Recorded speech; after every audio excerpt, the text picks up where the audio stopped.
এটা জলের মতো পরিষ্কার যে আরজি করে মহিলা চিকিৎসকের যে মর্মান্তিক মৃত্যু, আর এই মৃত্যুর যে প্রতিবাদে সারা বাংলা মুখরিত, সেই প্রতিবাদটা এখন দুটো ভাগে বিভক্ত। এক হচ্ছে সত্যিকার যারা এই মর্মান্তিক এই নৃশংস মৃত্যুর জাস্টিস চান, আর একদল যারা এই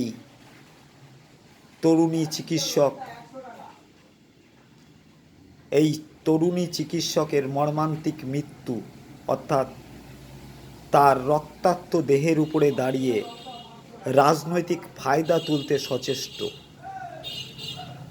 তা এই দুই রকম প্রতিবাদীর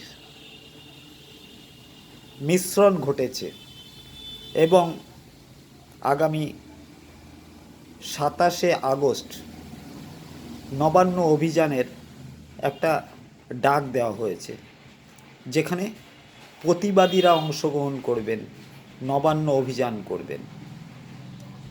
এজেন্ডা জাস্টিস চাই, বিচার চাই। হ্যাঁ, বিচার চাই। আজকে স্লোগানটা পাল্টে গেছে, জাস্টিস চাই, এই নির্মম হত্যাকাণ্ডের বিচার চাই। এটা বদলে বাংলার মুখ্যমন্ত্রী মমতা ব্যানার্জির পদত্যাগ চাই। এটাই মুখ্য আন্দোলন বা আন্দোলনের মূল বক্তব্য হয়ে উঠেছে। আর এখানেই আমার প্রশ্ন,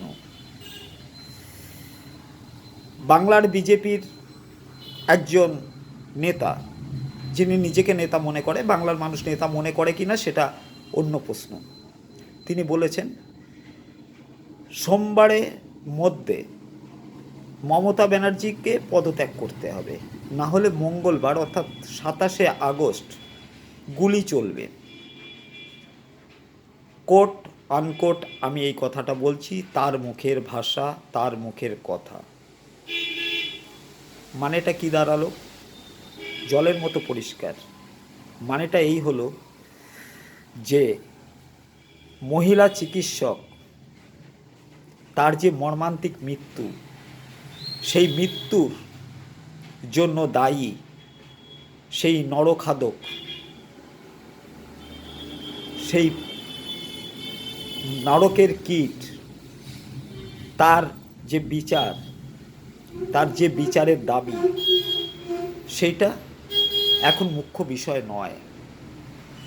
বিষয় এটা, মমতা ব্যানার্জির পদত্যাগ হলেই, অর্থাৎ মমতা ব্যানার্জি পদত্যাগ করলেই মহিলা চিকিৎসকের এই মর্মান্তিক মৃত্যুর বিচার শেষ হবে বা বিচার পেয়ে যাবে বাংলার মানুষ।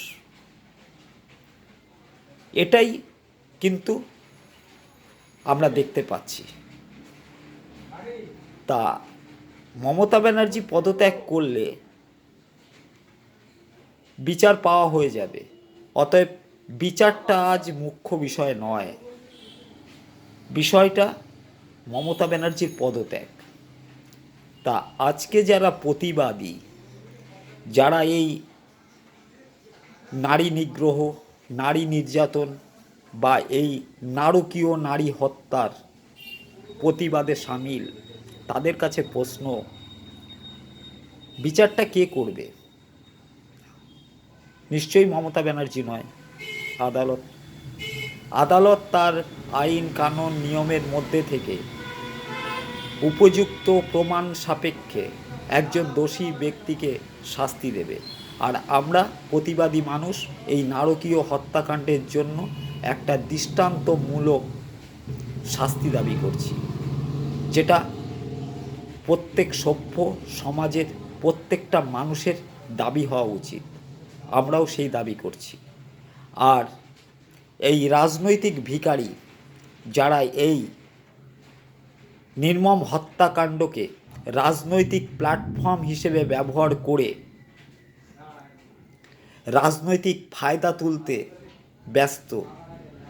তারা ওই নবান্নের চেয়ারটাকে লক্ষ্য রেখে টার্গেট করে তাদের রাজনৈতিক গুটি সাজাতে ব্যস্ত, নিজেদের স্বার্থ সিদ্ধি করতে ব্যস্ত। তারা কি সত্যিকারের এই নির্মম মৃত্যু বা নির্মম হত্যাকাণ্ডের জন্য মর্মাহত বা দুঃখিত? আজকে এই প্রশ্নটা আপনাদের উপরে ছুড়ে দিলাম। শুভেন্দুবাবু বলেছেন মঙ্গলবার গুলি চলবে যদি সোমবার মমতা ব্যানার্জি পদত্যাগ না করে। গুলি চলবে, কে চালাবে?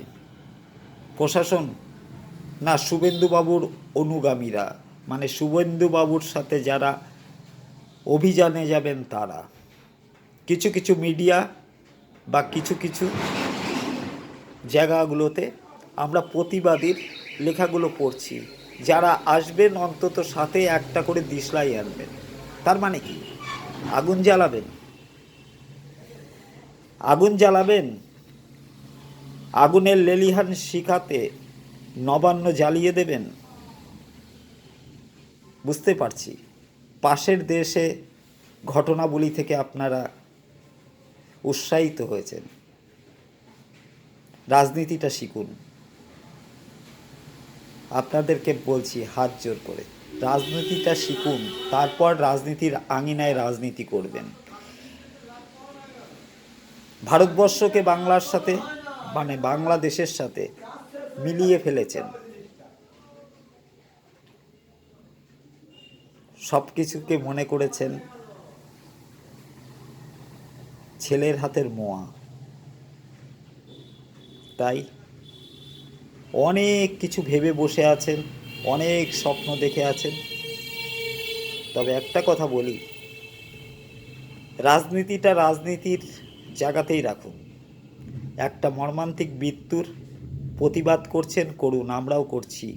রাস্তায় যে সমস্ত মানুষগুলো নেমেছে সেম সাইড গেম খেলে বা সেম সাইড গোল করে রাজনৈতিক ফায়দা তোলার জন্য গুলি, বোম, পিস্তল নিয়ে সেগুলোকে প্রয়োগ করে প্রশাসনের উপরে দোষ চাপিয়ে রাজনৈতিক ফায়দা তুলে নবান্ন দখল করতে চাইছেন।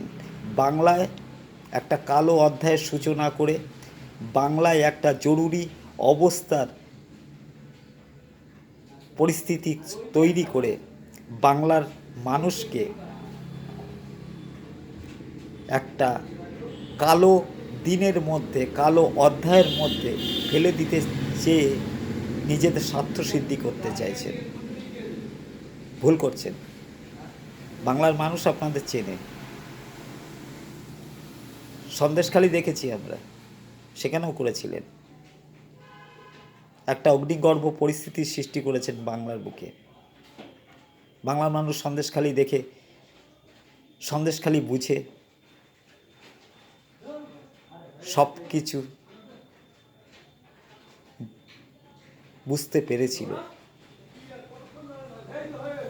আজ আবার সেই একটা কাহিনী লেখার চেষ্টা করছেন। রক্ত দিয়ে কাহিনী লিখবেন না, রাজনৈতিক ভিত্তি রক্ত দিয়ে লিখতে যাবেন না, বুমেরাং হয়ে যাবে।